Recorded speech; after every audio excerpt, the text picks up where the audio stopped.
Point two के question number 1 question number 2 चले हल करें। देखो ध्यान से, बहुत आसान क्वेश्चन है।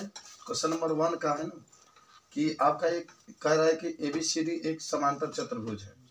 ठीक है, एबीसीडी एक समांतर चतुर्भुज है। देखो दिया है कि AB के मध्य बिंदु P है, तो ध्यान देना AB के मध्य बिंदु का है P है और BC के मध्य बिंदु Q है। एकदम सीख लो, AB के मध्य बिंदु P है, BC के मध्य बिंदु Q है, CD के मध्य बिंदु R है और DA के मध्य बिंदु S है। तो और क्या दिया, देखो तब दे दिया है सिद्ध का करना है कि यस आर समांतर है AC के। देखो यस आर यहाँ पर है ना, और ये समांतर किसके है? AC के। ये यस है, यस आर है और AC के समांतर सिद्ध करना है।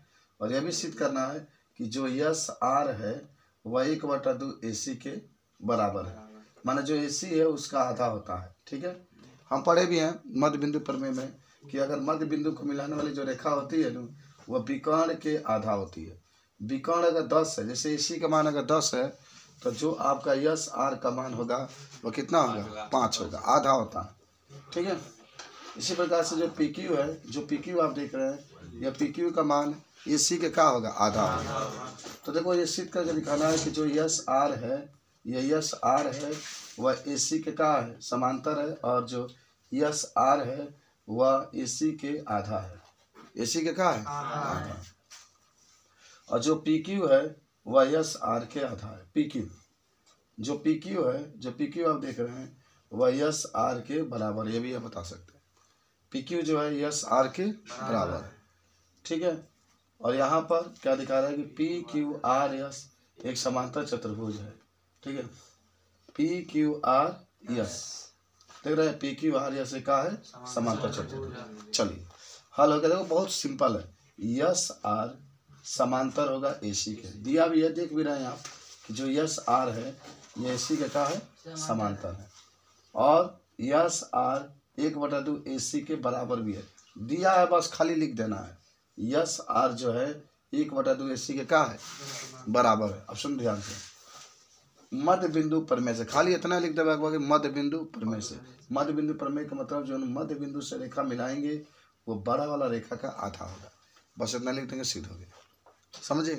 देख भी रहे हैं कि जो यस आर है पूरा माने AC के 1/2 का है 2। पहला ही बात रहा। दूसरा ये कह रहा है कि यस आर जो है AC के समांतर है। यस आर AC के समांतर है। अभी आपने दिखाया भी है कि जो यस आर है वह 1/2 AC के बराबर है। समीकरण नंबर 1 मान लेना। तो ध्यान दो, अभी आपने कहा कि सर जो ये यस आर होगा वह AC के 1/2 के बराबर होगा, समीकरण नंबर 1। इसी प्रकार से अब जो PQ है, देख रहे हैं ना, PQ किसके समांतर है? AC के। PQ समांतर AC। और ये भी बता सकते हैं कि जो PQ है 1/2 AC, जेगा यस आर 1/2 AC, उसी तरह से PQ भी 1/2 AC के क्या होगा? बराबर होगा। ये समीकरण 1 मान लेंगे, समीकरण 2। ठीक है, और समीकरण 1 में समीकरण 2 को क्या करना पड़ेगा? घटाने का। समीकरण 2 में से समीकरण 1 को घटा दो। ऐसे 2 में से घटा देना कि पहले हमने के PQ चाहिए, तब बाद में हमने कि यस आर चाहिए। तो जब घटाओगे तो देखो इधर PQ है, 2 में से घटा रहे हो, 2 ये है, 1 ये है, तो 2 वाला पहले लिखाएगा, PQ पहले, अब माइनस यस आर और फिर 1/2 AC और माइनस 1/2 AC। तो 1/2 AC से 1/2 AC कैंसिल, तब PQ माइनस यस आर बराबर 0। PQ माइनस यस आर बराबर 0। PQ बराबर है ना आएगा तो यस आर हो जाएगा। PQ बराबर क्या आ जाएगा? यस आर आ जाएगा। तीसरा आ जाओ, चूंकि जो PQ है, देखो PQ बराबर क्या आ गया? Yes R. चूंकि जो PQ है यस आर के बराबर है, माने आपको ये सिद्ध करना है, ये सिद्ध करना है। दूसरा का तो सिद्ध हो गया। तीसरा का में क्या सिद्ध करना है? PQRS एक समांतर चतुर्भुज है। अच्छा, समांतर चतुर्भुज किसे कहते हैं? जिसके आमने सामने की भुजा क्या हो? बराबर हो और समांतर हो।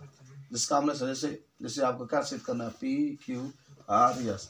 तो ये दिखाना है कि जो यस आर है वह PQ के बराबर है, और इसी प्रकार जो यस PS है वह QR के बराबर क्या है? समांतर है। ये सिद्ध करके दिखाना है।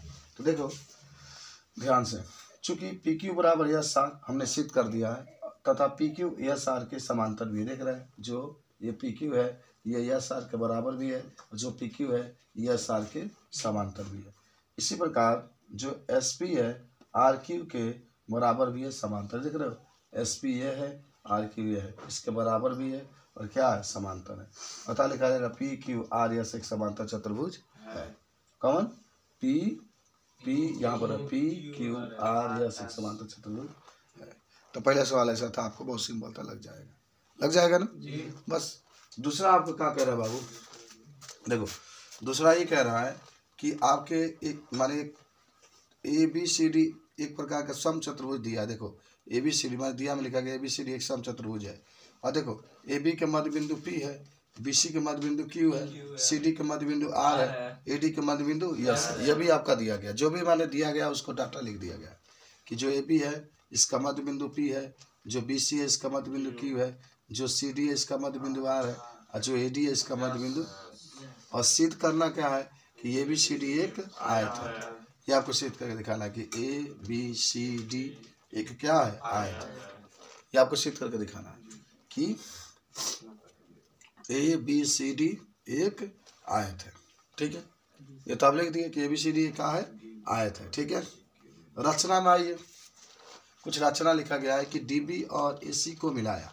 हाँ ये डीबी है बाबू, देख रहे हो ना, ये डीबीएच, डीबी को हमने डीबी भी मिलाया और एसी भी क्या किया, मिलाया। अब बताओ, अभी आपने सिद्ध किया है ना, जो यस आर होगा वह एसी के आधा होगा ना, यानी एसी बटा 2। देखो यहाँ पर एस आर, ये भी देख रहे हैं कि यस आर जो है एसी के समांतर भी है। तो यस आर एसी के समांतर है और यस आर 1/2 एसी के बराबर है, समीकरण नंबर 1। इसी प्रकार जो पी क्यू है, पी क्यू देख रहे हैं ये एसी के समांतर है, तो पी क्यू समांतर एसी और पी क्यू बराबर 1/2 एसी, समीकरण नंबर 2। तो इधर भी 1/2 एसी है, इधर भी 1/2 एसी है। समीकरण 1 में से समीकरण 2 को घटाने पर, ठीक है, तो समीकरण 1 में समीकरण 2 को घटा दो तो यस आर, देख रहे हैं ना, जब घटाओगे तो 1/2 एसी से 1/2 एसी कट जाएगा ना।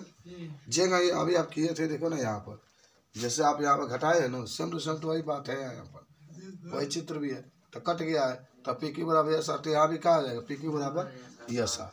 अब सुनो, एस पी क्यू बराबर यस आर। इसी प्रकार एस पी जो होगा, एस पी देखो पी क्यू आ गया है, पी क्यू बराबर यस आर आपने सिद्ध कर दिया।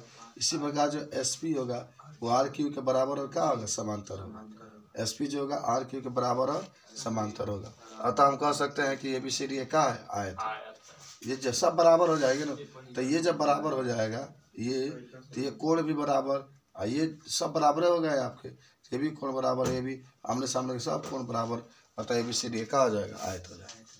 सीख कर लो सब लोग। चलो चलते हैं बायोलॉजी के पास, तब हम लोग चलेंगे किसके पास,